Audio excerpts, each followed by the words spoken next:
Lâu còn đâu cho mày nhá. Chú lúa chia cho tổ lệ cho tôi lo đấy. Hết châu lúa tiền ra kia.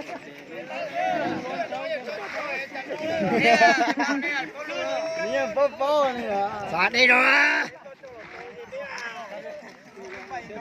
Nét chẳng pan nè.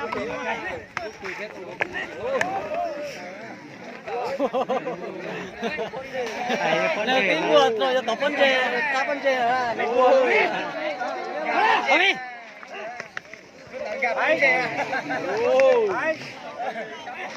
Ôi mi. Cũng làm một hộp sống cờ đó, sống bao nhiêu? Ôi mi cái. Cái chú ra tí này. Cho nên cho nên trong luôn còn đi rất chí đi nó cái rất chí nữa ui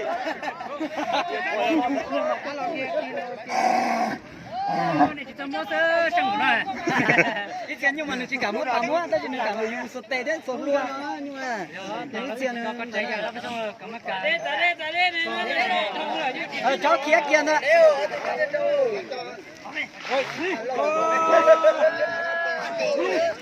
cho chúa lấy coi chè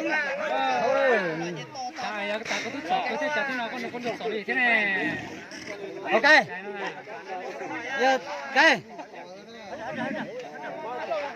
luộc xe đó nữa chết chứ số lính nói kia rồi mà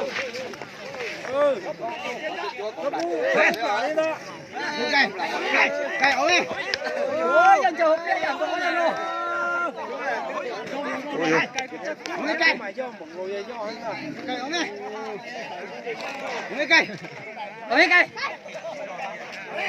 rồi xe trên nước chiến đó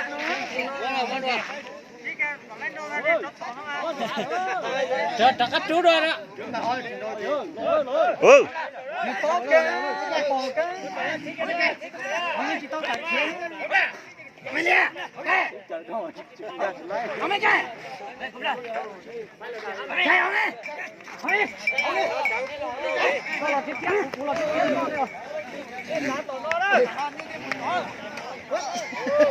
ô chẳng nào nữa bò tạt đôi chỉ thon chê đi có bao nhiêu bò kia đôi luôn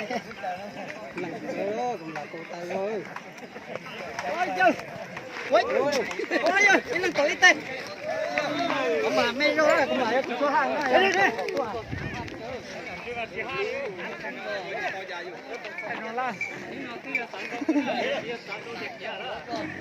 thấy bắt từ xíu luôn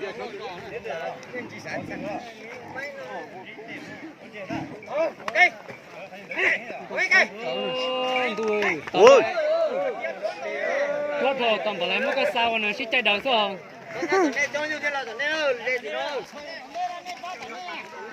sao tụi đi nữa sao tụi đi cái khỏi ba cha để phải chúa ta rồi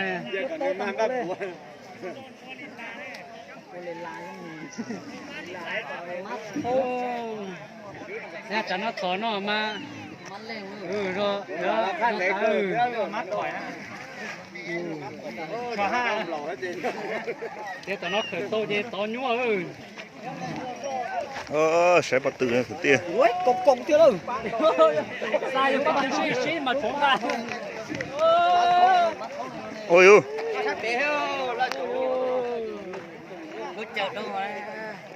bút trang có đi ôi còn ra cái nào còn nó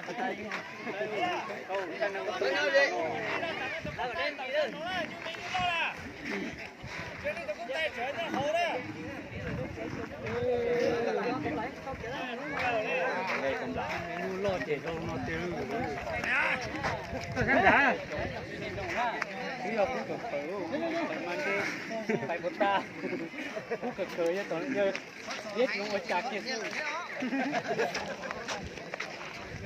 có nhiều giờ đấy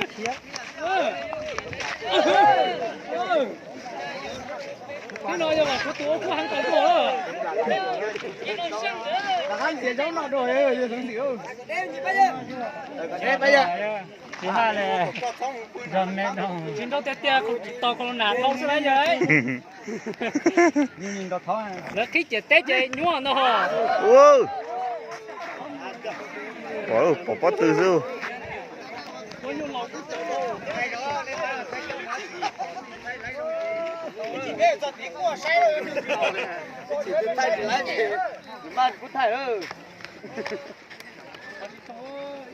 Lấy chè à, chè thấy tôi chặt sen nữa. Thấy là chè à. Thấy là lỡ đi à. đây mà sớm thay kia đây có lấy rồng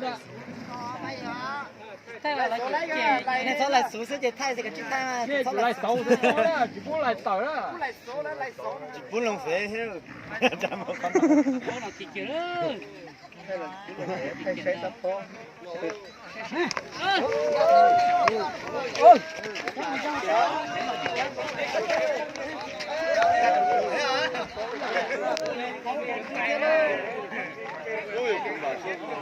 Ồ.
Cái này chúng đâu mà chê.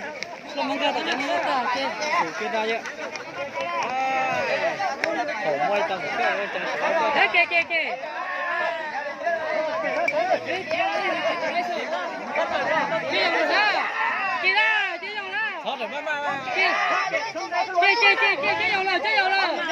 Kê. Luôn nó có chơi rồi ha. Cho lúc xả ha. Kê ra xả ha.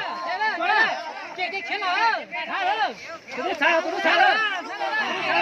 Anh cho nó tẹt mà. Kê ra. Bắt rồi à. Ơ cái này cái không mua sao à Kê ra. Kê ra.